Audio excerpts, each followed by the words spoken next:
Hello, my name is Jenny, and I am the creator and co-host of the Ordinary Extraordinary Cemetery podcast. Last year, my co-host Diane and I held our first Beyond the Grave fundraiser to help raise funds for the preservation of some of Colorado's historic cemeteries. While we were able to present our first Beyond the Grave event as an audio presentation for our listeners who could not attend in person, we wanted to be able to take that a step further this year, and so we have now created a video event. The adaptation was filmed at Denver's historic Fairmount Cemetery on September 17, 2022. The actors who portrayed the characters in the village of Sleepy Hollow are phenomenal, and you won't be disappointed. We do ask that you forgive some of our sound and video quality. This entire presentation is done out of doors in a cemetery, and there are many things that make filming a bit tricky. In some cases, we've used voiceovers where audio was difficult to hear, and we've done our best to adjust lighting in scenes that became too dark. We hope you will overlook these small details and truly enjoy the tale that is being told. As you travel through the cemetery to visit each character in the story, you will come across spirits haunting the cemetery in activities similar to what they would have done in life. You may meet some journalists sharing the news, ladies having a tea party, commentary on the living, and because the cemetery we performed in is located in what was once the Wild West, you may find yourself in the middle of a saloon. These particular spirits have nothing to do with the legend of Sleepy Hollow, but they did help to create a more festive and haunting atmosphere for our live audience, and we did not want to leave them out of the video version. Of course, this video is on YouTube, which means you can watch it free of charge, but we are hoping that you will find it in your heart to click on the GoFundMe link in the description box and donate just $3 to the Sleepy Hollow Cemetery Historic Fund. The Sleepy Hollow Cemetery Historic Fund preserves and maintains monuments, buildings, and edifices at the cemetery that are of historic, cultural, and architectural significance. By donating just $3, you are helping to support the cemetery and church that inspired Washington Irving to create the tale of New England's legendary horsemen.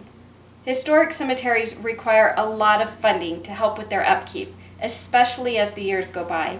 Over time, there are often no longer descendants to help keep up with the graves and the other necessities of running a cemetery, and fundraisers such as this continue to ensure that our historic cemeteries are cared for and can be enjoyed and researched by future generations. We would love for this to become an annual fundraiser that would allow us to help cemeteries across the country. If you happen to work with a cemetery and you are interested in doing a similar fundraiser, please feel free to reach out to us. You can email us through our website, theordinaryextraordinarycemetery.com, or you can contact us via social media. We are on Facebook and Instagram at Ordinary Extraordinary Cemetery and on Twitter at OrdExtraSim. And now, on with the show.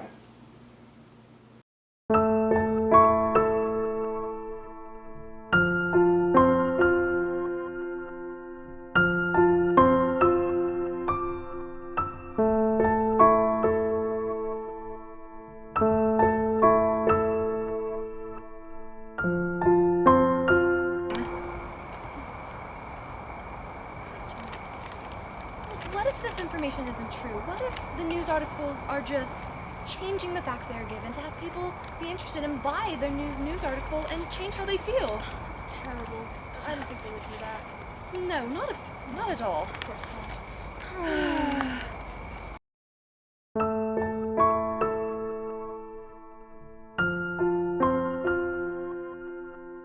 Would you like to hear a ghost story? What fearful shapes and shadows beset his path amidst the ghastly glare of chilling night? All these, however, were mere creatures of the night, phantoms of his mind that walk in shadow. Though he had seen many specters in his time and been, more than once, beset by Satan in diverse shapes in his lonely perambulations. Yet daylight put an end to all that is evil, and he would have passed a pleasant life of it in spite of the devil and all his works, if his path had not been crossed by a being that causes more perplexity to mortal man, ghosts, goblins, and the whole race of witches put together. And that was a woman. But I am getting ahead of myself. Let me begin from the beginning. Once upon a time, there was a little valley among high hills, which was one of the quietest places in the whole world. A small brook ran merrily through trees just outside the borders of the village. From the listless repose of the place to the peculiar character of its inhabitants, who were descendants from the original Dutch settlers, the sequestered glen has long been known by the name of Sleepy Hollow, and its rustic lads are called the Sleepy Hollow Boys. The good people of the village are given to all kinds of marvelous beliefs, and are subject to trances and visions, and frequently see strange sights and hear voices and music in the wind. The whole neighborhood abounds with local tales, haunted spots, and twilight superstitions. But the most dominant spirit that haunts this enchanted region, it seems to be commander-in-chief of all the powers of the air, is the apparition of a figure on horseback without a head. It is said by some to be the ghost of a Hessian trooper, whose head was carried away by a cannonball in some nameless battle during the Revolutionary War, and who is ever and anon seen by the country folk, hurrying along in the gloom of night, as if on the wings of the wind. His haunts are not confined to the valley, but extend at times to the adjacent roads, and especially the vicinity of the church at no great distance. Indeed, certain of the most authentic historians of the area, who have been careful in collecting and collating the floating facts concerning the specter, allege that the body of the trooper being buried in the churchyard, the ghost rides forth to the scene of the battle in a nightly quest for his head, and that the rushing speed by which he sometimes rushes past the hollow, like a midnight blast, is owing to his being belated and in a hurry to get back to the churchyard before daybreak. The specter is known at all the country firesides by the name, the Headless Horseman of Sleepy Hollow. But let us speak of the more corporeal characters in our story. One of the leading citizens of Sleepy Hollow is a well-to-do farmer by the name of Baltus Van Tassel. Old Baltus Van Tassel is a perfect picture of a thriving, contented, and liberal-hearted farmer. He seldom, if ever, sends either his eyes or his thoughts beyond the boundaries of his own farm. Within these, things are snug and happy and well-conditioned. He's satisfied with his wealth, but not proud of it, and piques himself upon the hearty abundance rather than the style with which he lives. His greatest pride and joy is his only child, a daughter named Katrina. Katrina Van Tassel is a blooming lass of fresh 18, plump as a partridge, ripe and melting, and rosy-cheeked as one of her father's peaches, and universally famed not merely for her beauty, but her vast expectations. She is withal a little of a coquette, which may be perceived even in her dress, which is a mixture of ancient and modern fashions, as best suited to display her charms. She wears ornaments of pure yellow gold, which her great-great-grandmother brought over from Sardom, the tempting stomacher of the olden times, and withal a provokingly short petticoat to display the prettiest ankle and foot in the country round. Katrina's beauty and her father's wealth makes her the most sought-after maiden in all of Sleepy Hollow. For her, the numerous rustic admirers who beset every portal to her heart, keeping a watchful and angry eye upon each other, of them, the most formidable is a brawny, roaring, roistering blade of the name Abraham, or according to the Dutch abbreviation, Brom Van Brunt, hero of the country round, which rang with his feats of strength and hardihood. From his Herculean form to his great power of limb, he was given the nickname of Brom Bones, by which he was universally known. This rantable hero had for some time singled out the blooming Katrina as the object of his uncouth gallantries. And while his amorous toyings were something like the gentle caress and endearments of a bear, it was whispered she did not altogether discourage his hopes.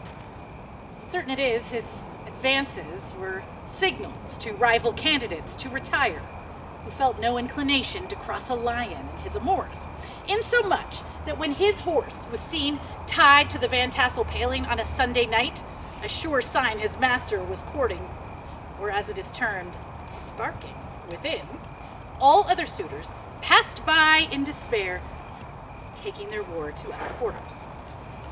Now, while Brom Bones' hometown cronies may have steered clear of Katrina, there was one, a newcomer, who seemed oblivious to Brom's claims on the young maiden. I am, of course, speaking of Sleepy Hollow's schoolmaster, Ichabod Crane. Ichabod Crane was a native of Connecticut, a state which provides the unions with pioneers for the mind, as well as for the forest, and sends forth yearly its legions of frontier woodmen and country schoolmasters. He was tall, but exceedingly lank, with long arms and legs, hands that dangled a mile from his sleeves, feet that may have served as shovels, and his whole frame hung most loosely together. From a distance, he may have been mistaken for a scarecrow, but a schoolmaster is generally a man of some importance in the female circles of a rural neighborhood, being considered a kind of idle, gentleman-like personage of vastly superior taste and accomplishment to the rough country swain, and indeed inferior in learning only to the parson. So it is no wonder that a young and sultry lass such as Katrina might show an interest in such a man. And while a man of learning might be rich in knowledge, the same cannot generally be said about his material wealth. So, it is also true that he might find the daughter of the wealthiest farmer in town quite agreeable, regardless of her other suitors. This, my friends, is your introduction to this quaint little town and its inhabitants.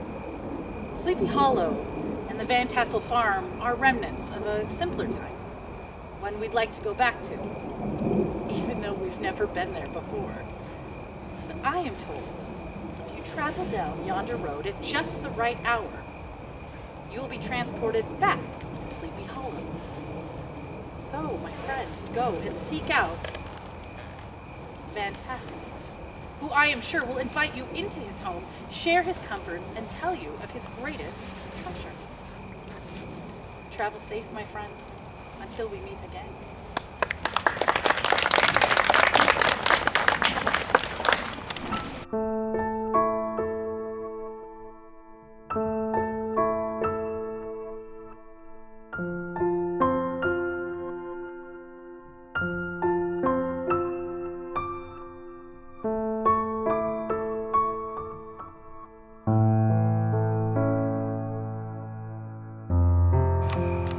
Welcome to my home. I hope your journey through our valley has been most pleasant, and that you have not crossed paths with any of our so-called specters, especially the one known most commonly as the headless horseman.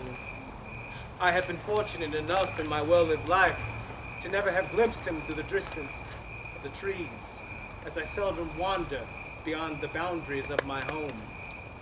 But there have been other visitors to Sleepy Hollow who have not been so lucky.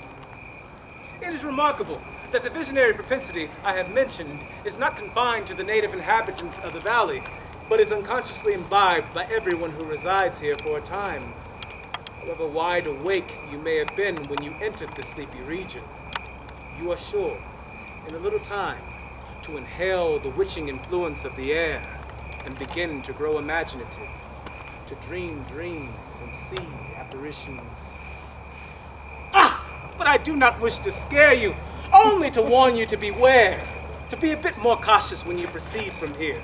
And where are my manners? I have not properly introduced myself. I am Baltus Van Tassel, owner of this humble abode and farmland hereabout. You will find everything here to be snug, happy, and well-conditioned. I have worked hard over the past 20 years to build a home full of comforts and farmland that prospers. The farm has all any farm could want: pigs and milk cows, plump geese and ducks, guinea fowl and chickens, and a most gallant cock. That pattern of a husband, a warrior and a fine gentleman, clapping his burnished wings and crowing in the pride and gladness of his heart, sometimes tearing up the earth with his feet, and then calling his ever-hungry family to enjoy the rich morsel which he had discovered. Beyond the barn, you will find fields of wheat, rye, buckwheat, and corn, and orchards beyond the fields with all kinds of sweet fruit. It is home, sweet home, and I seldom wander beyond its boundaries, but I welcome visitors most warmly and indulge in the stories they relate of their travels about the valley and beyond. It is not often, however, that visitors pass this way. We tend to be set in our old-fashioned ways here. And there's nothing more intolerable to an old person than innovation on old habits. The customs that prevail to us in our youth become dear to us as we advance in years. And we can no more see them abolished than we can to behold the trees cut down under which we sported in the happy days of infancy. Even I myself, who have floated down the stream of life with the tide and humored it in all of its turnings and conformed in a great measure to all of its fashions, cannot but feel sensible to this prejudice. And yet, at times, there is need for new manners, new ideas, new blood, if you will. This is why we often seek out headmasters from other parts of the country to come help educate our young fry. Why, it was not so long ago that we invited a learned man by the name of Ichabod Crane, who stirred things up rather dreadfully in our neck of the woods. I'm sure you have been told of my greatest treasure, my beloved daughter Katrina. I love her more than I love my pipe, and that's saying something, as I am never without my pipe. From the day she was born, she has had me wrapped around her dainty little fingers. She has never wanted for anything of material, and yet she is still one of the kindest, sweetest, most loving maidens in Sleepy Hollow. I have had her educated in reading and writing and history, and her mother has taken pains to ensure that she knows of music and dancing and all there is to know of running a fine household such as ours. Any man who is lucky enough to marry her will not only inherit my land and home, but become husband to a most perfect wife. But am I boring you, my gracious visitors? I know, it is autumn, which means it is harvest time. And tonight, the moon will be full and round. A time to celebrate all that spring and summer has provided us. Tonight, I will host a feast in honor of the occasion, and all in Sleepy Hollow are welcome, including you, my gracious visitor.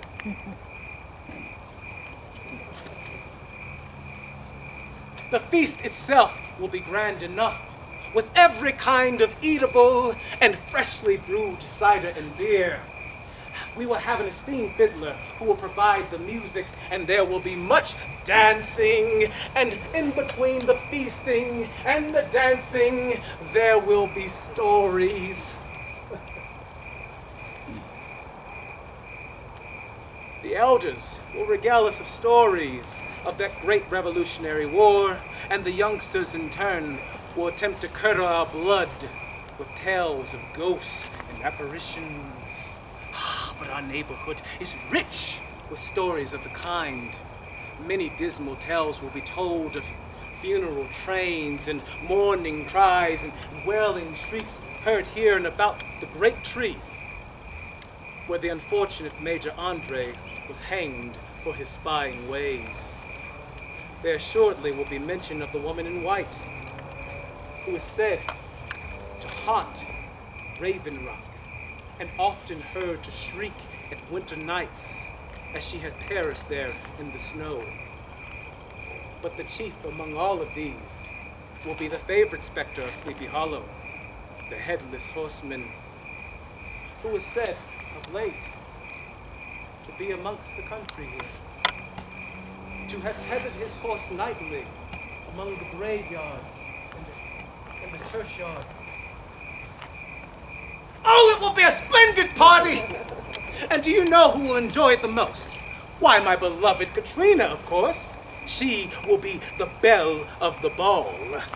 And I'm sure there will be many young men who wish to dance with her and share the many delicacies of the table. But I believe that she has two top contenders that she will be sizing up for her hand in marriage. The first is Ichabod Crane, the schoolmaster, and the second is our local hero and all-around good-natured young man, Brom Bones. As her father, I will not make it secret that I hope she chooses the latter. Brom is a Sleepy Hollow boy, born and bred. He knows how to cultivate the land and livestock, and he is strong, handsome, and good-natured. I believe that he will treat my daughter with love, dignity, and respect, and grow their fortunes so that all of their children and their many descendants will be well taken care of. Mr. Crane, on the other hand, has an air of greed in his eyes every time he comes round. I fear that he would lead my daughter to nothing but ruin and have her children with empty bellies and rags for clothing. But pray, I get ahead of myself once again. Come back and see me again. Once you have seen all that is around, and please beware of any thing or any one that you may see. Fare thee well.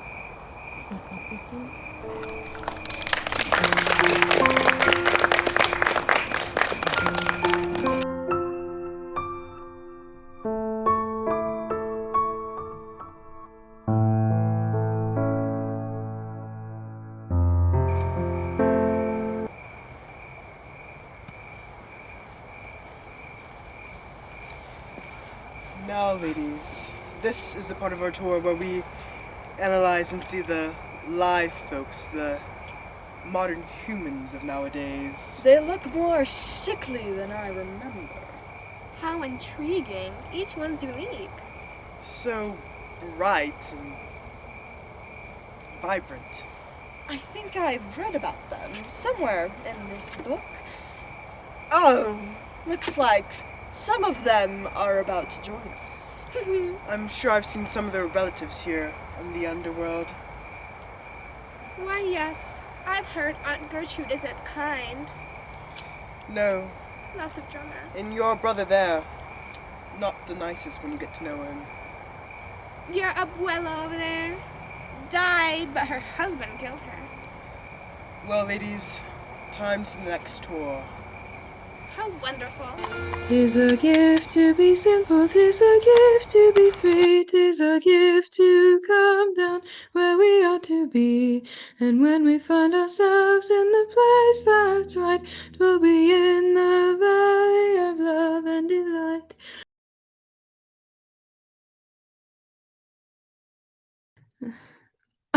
Oh, hello. I beg your pardon. I was trying to practice a new song that I thought I might sing at Papa's party tonight. It was taught to me by our town singing master, Ichabod Crane. It is a matter of no little vanity to him on Sundays to take his station in front of the church gallery with a band of chosen singers, including myself, where In his own mind, he completely carries the palm away from the parson. His voice is one that makes many of the maidens and matrons alike feel as if a small door to heaven has been opened. That is to say, it is angelic. Ichabod has become rather a fascination to the ladies of Sleepy Hollow. You should see how he figures among them in the churchyard between those Sunday services, gathering grapes for them from the wild vines that overrun the surrounding trees, reciting, for their amusement, all the epitaphs on the tombstones, or sauntering with a whole bevy of them along the banks of the adjacent mill pond, while the more bashful country bumpkins hang sheepishly back, envying his superior elegance and address.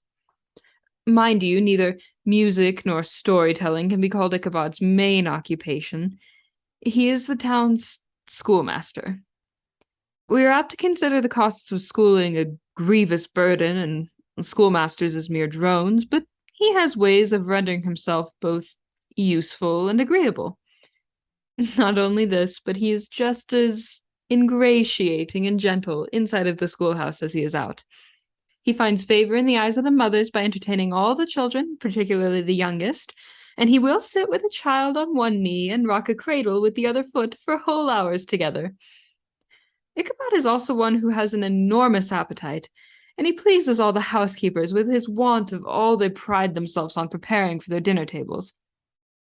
His appearance, therefore, is likely to occasion some little stir at the tea-table of a farmhouse, perhaps with the addition of a supernumerary dish of cakes or sweetmeats, or, peradventure, the parade of a silver teapot.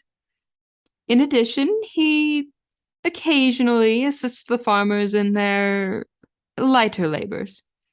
He helps to make hay, mend the fences, take the horses to water, drive the cows from the pasture, and cut wood for the winter fires. I, of course, have spent much time in his company. I am eager to hear all that he can tell me of the world, as the other ladies are, for I know I will never travel past the borders of our valley. I don't have a great desire to leave it, but it is still pleasurable to hear about cities with buildings built atop one another, or seaports full of treasures from faraway countries, or people whose customs and habits are so very different from our own. He has also read several books quite through, and is a perfect master of Cotton Mather's History of New England Witchcraft, in which, by the way, he most firmly and potently believes. Perhaps because of this, I have never told him of Sleepy Hollow's own witch, Huldah. She lived when my papa was a boy. Her cottage was in the woods, far from town, and she mostly kept to herself. Poor woman. I believe she was a healer, and she was known as a keeper of all that is natural. She knew where the boneset grew, and vervain, and mandrake, and calamus. Papa describes how her home was always full of the sweet odor of plants a-drying, and she often left baskets full of apothecary and remedies on the doorsteps of the townsfolk.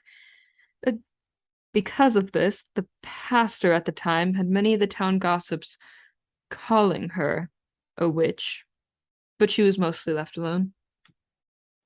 One night, however, the dreaded redcoats came storming through the woods, firing their muskets upon one and all. Huldah, she grabbed her own musket. Her aim was good, and she took down several of them before they were able to shoot her dead. When the smoke cleared, our town took pity on her and buried her just outside of the churchyard. Of course, her grave has no marker, but I have often visited the site. I fancy her to be my friend, though she is long dead. If only poor Ichabod knew that there was a little witch, a little like her, in every woman. For this creates a being that causes more perplexity to mortal man than ghosts, goblins, and the whole race of witches put together. I will not entertain humility. I have long been able to charm both boys and men. I know they call me a coquette, but what of it? There are very few ways for a woman to make her way in this world, and so we must use whatever means we have to make the best of our mortal lives. Sometimes, however, these charms work a little too well, and I long for some other, more exacting power. Ichabod may have the interest of all the women in Sleepy Hollow, but I know he has long been looking my way, and I fear that by love he means prospected use, with little regard for companionship and care. Papa doesn't speak of it to me, but I feel that he senses the same. Besides, any woman in Ichabod's home will soon run dry his fascinating tales and talk, and who will he be then? His welcome graciousness at a dinner table will turn to woeful gluttony, perhaps driving his own family to compete with him for dishes like dogs over bones. Oh, have you seen Brom Bones? No? Oh, forgive me. I should call him by his proper name, Abraham von Brunt. But as everyone here will tell you, Brom Bones suits him much better. If you haven't met him yet, you will know him well by the end of the night, although, if I may boast, I know him better. Well enough to tell you that you will be delighted by his company. He's not a strong man of words like Ichabod, but for one, he is famed in his great skill and knowledge in horsemanship. He's foremost at all races, and cockfights, and, with the ascendancy that bodily strength always acquires in rustic life, he is the umpire in all disputes, setting his hat on one side and giving his decisions with an air that boasts of no gainsay or appeal. He's always ready for either a fight or a frolic, but there is more mischief than ill will in his composition. I should know. We've known each other from the cradle. He is not perfect, but what man is? I do believe, however, that his biggest fault is thinking that he will get what he wants when he wants it. I feel sure that this is what he thought would happen with me as we've grown older. But I've been teaching him otherwise. I will marry before I am considered an old maid, but not before I've had my fun. I really do enjoy stringing Brom and the others along. Besides, I need my papa, my future husband, and really the whole village of Sleepy Hollow to understand that I am more than just an ornament to their society or the crown of property to be traded in marriage.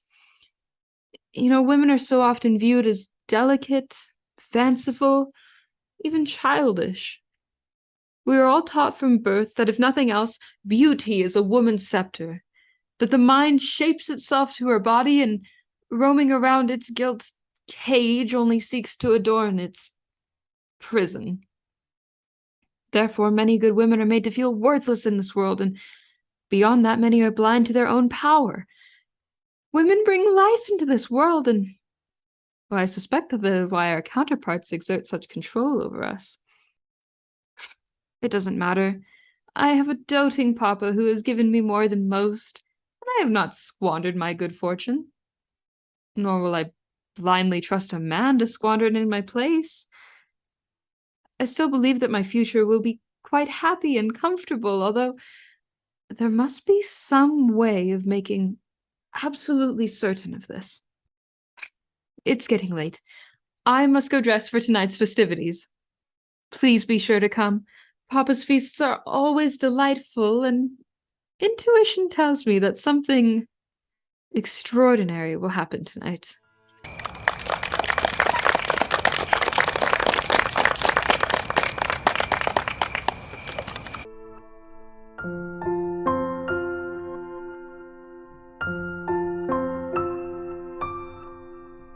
You don't have a lot to say, mister. No, I don't. No, you burnt down my establishment and killed her husband. I did the killing. That's all I promise. I mean, why'd you even kill her husband? We've been over this a number of times. Have we, though? Yes, we have. Oh, We've been sure talking we about it for the past 200 years. 200 years 200. will continue to go on to 300, 400, 500, 600, 700, and...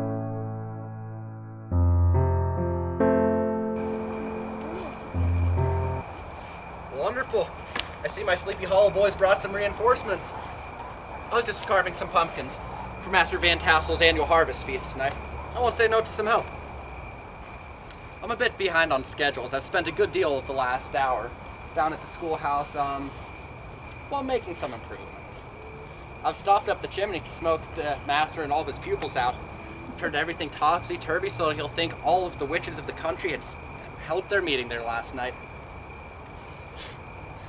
For a schoolmaster, that man sure is a simpleton. I'd like nothing more than to double him up and lay him on a shelf of his own schoolhouse, but that wouldn't go so well with most of the folks around here, so I have to content myself with pranks and such. Before that scarecrow of a man, Ichabod Crane, came to town, my life was perfect. All week long, I would work alongside the men of the village, learning what I need to so that in time I could become one of them. Of course, I'm no stranger to visiting the tavern in the evening and indulging in a tankard of beer with my fellows. But I'm up every Sunday morning and in church to do my duty by God.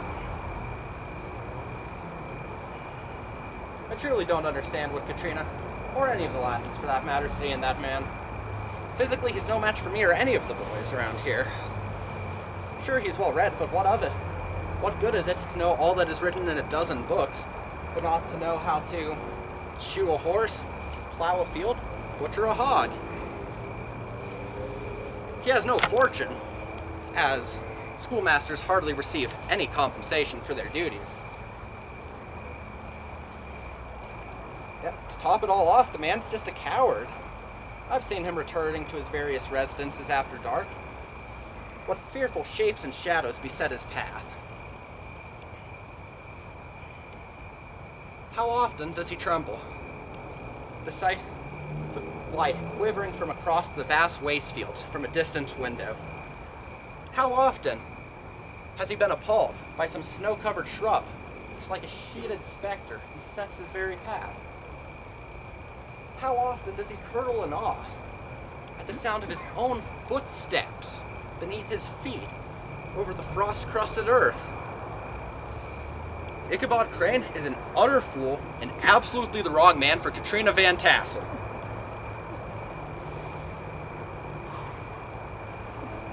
I profess not to know how women's hearts are wooed and won. To me, they've always been matters of riddle and admiration. Some with a single vulnerable point or door of access, while others 1,000 avenues and 1,000 different ways to capture.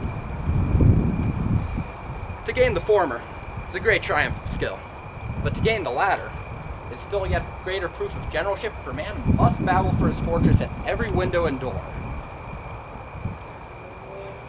He who wins 1,000 common hearts is therefore entitled to some renown, but he who keeps undisputed sway over the heart of a coquette is indeed a hero. And I was once Katrina's hero, but now I no longer know what I am to her. She is so always in the presence of that schoolmaster.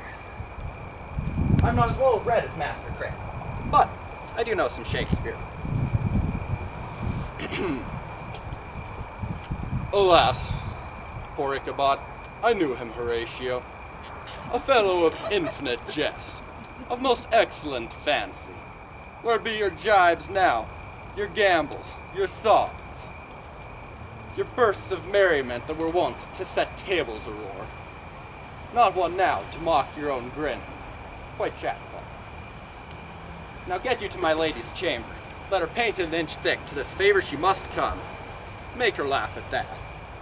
It is time I win fair Katrina back. I know that she must love me better than any scrawny book, but how to make her see it? I know. Tonight at the party, there will be a storytelling, of course.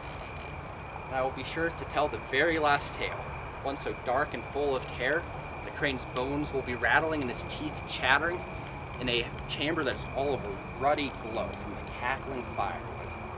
he will surely turn to Katrina for comfort. She will just as sternly scoff at him. I'll tell the tale of the headless horseman. Gather round, my friends.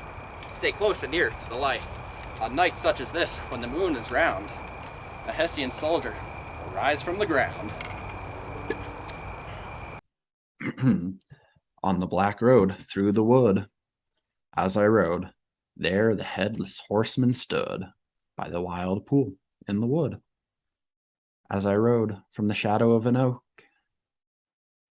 as I rode, demon steed and rider broke by the thunder-shattered oak. As I rode on the waste road through the plain, as I rode at my back, he whirled like the rain on the tempest-blackened plain. As I rode, 4 fierce hoofs shot red with fire. As I rode, woke the wild rocks dark and dire, eyes and nostrils streamed with fire. As I rode, and again I looked behind. As I rode, dark as night, swift as wind, towering he rode behind. As I rode on the steep road down the dell. As I rode in the night, I heard a bell in the village in the dell. As I rode, and again, my soul called out in prayer. Lo, the demon leapt in the air! Yes, my friends.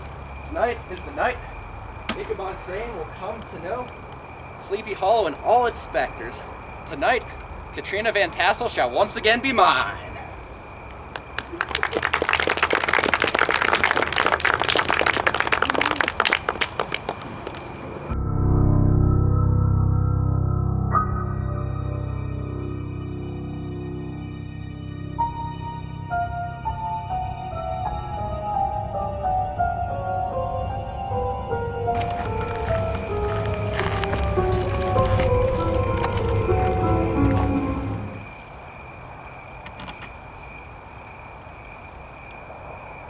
Fancy meeting anyone on the road here tonight. Thought the party at the Van Tassels was still in progress, and the whole village was in attendance. It is no matter. I will be glad of your company if you do not mind mine. If you ever visit New York, there's a warning you should know. Beware of Sleepy Hollow. It's a place you dare not go. This was a warning that I was given by a fellow scholar of mine when I first made it known to him that I intended to travel to the hamlet of Sleepy Hollow in attempts of bettering my own circumstances. I should have listened. Instead, I was an arrogant fool. I had heard many great desirable facts about Sleepy Hollow and decided it was worth tarrying in for a time. I offered my services as a schoolmaster, a position the village was desperately in need of. So, with all of my worldly effects tied up in a cotton handkerchief, I made my way to Sleepy Hollow. I was at once pleased with what I found there. The schoolhouse was a low building, with one large room, rudely constructed of logs, with its windows glazed over and patched with old leaves and copybooks. It stood in a pleasant but lonely situation at the base of a woody hill, with a brook running by and a formidable birch tree growing at one end of it. It was from that building that I ruled over the minds of Sleepy Hollow's youth. Now, I am a conscientious man, and ever bear in mind the golden maxim, spare the rod and spoil the child. Well, I will tell you, my pupils are certainly not spoiled. I would not have imagined, however, that I was some cruel authoritarian who took joy in the punishment of his subjects. On the contrary, I administered justice with discretion rather than severity, taking it off the backs of the weak and laying it on those of the strong. Your mere puny stripling who winces at the least flourish of the rod is passed by with indulgence, but your little, tough, wrong-headed, broad-skirted Dutch urchin who sulks and swells and grows dogged beneath the birch, now, inflicting double portion on him, I call that doing my duty by his parents, and I never inflict a chastisement without following it by the assurance. So, consolatory, so that he will remember it, thank me for it on the longest day he has to live. Now, I really was pleased with the progress of my pupils, but what made my life extra sweet were the ladies of the village, those who were married, and even more so, those who were not. I was known to convey some of the smaller school children home after hours, ones who were noted to have pretty older sisters, or whose mothers were noted for having good cupboards. You see, the revenue arising from my salary is quite small, and scarcely sufficient to furnish my own tables, but their tea tables kept me comfortable and well fed. You see, I like Sleepy Hollow, and I thought it was just the kind of place where I could settle down. So I set my eyes on Miss Katrina Van Tassel as a means of doing just that. Not only is she a great beauty, but her father is one of the wealthiest farmers for miles. Whoever marries his daughter will be truly comfortable indeed. Now, I should have seen what folly this was, but for some time now, Katrina had led me to believe that she cared for me, maybe even loved me. And so when I received a personal invitation to her father's banquet this evening, I was floating on air.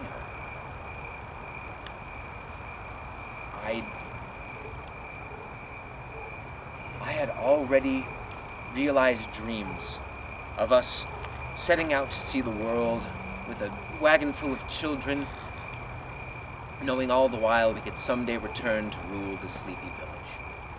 So when I got to the party, I sought Katrina out, but she was playing coquette, dancing with every man who asked, and flirting around, teasing and harassing the men at the center of all the ladies. Anytime that I got close to her or alone to myself, she seemed to be spirited away. At last, we all settled round the large campfire for the delightful pastime of telling tales of witches and ghouls and the like. As guests took our turns, making our skin crawl and our hair stand on end. I tried not to let Katrina see just how skittish some of the tales were making me, but I fear it was too late. At the last, that brute, Brom Bones, stood at the center of the circle and began to recite As I Rode. There the headless horseman stood by the wild pool in the wood as I rode. I began to break into a cold sweat, to shake and tremor, and fear that the headless horseman would presently rush through the door of the house and strike us all down with one swift flash of his sword. I was shaking, trembling, terrified. I couldn't move, eat, swallow, drink, or anything. I look over and I see that Katrina was laughing at me. The very woman that I just moments before I had dreamt of making my wife had never truly wanted me. And I look and see that her father, too, was laughing at my discomfort.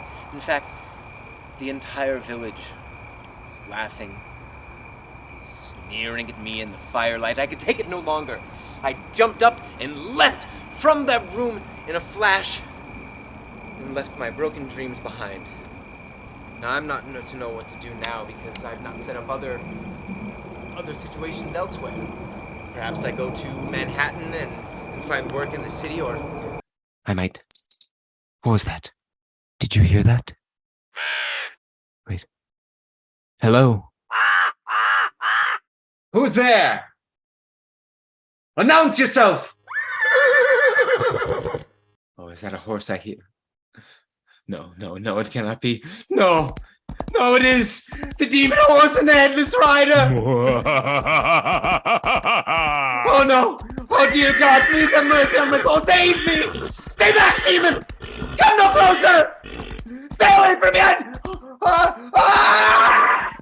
Leave me alone!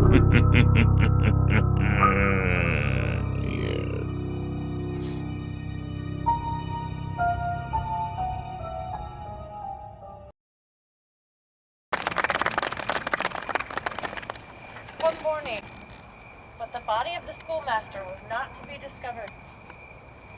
All they found was a New England almanac, Cotton Mather's Guide to Witchcraft, and a book of dreams and fortune-telling. The villagers shook their heads and came to the conclusion that Ichabod Crane had been carried off by the galloping Hessian.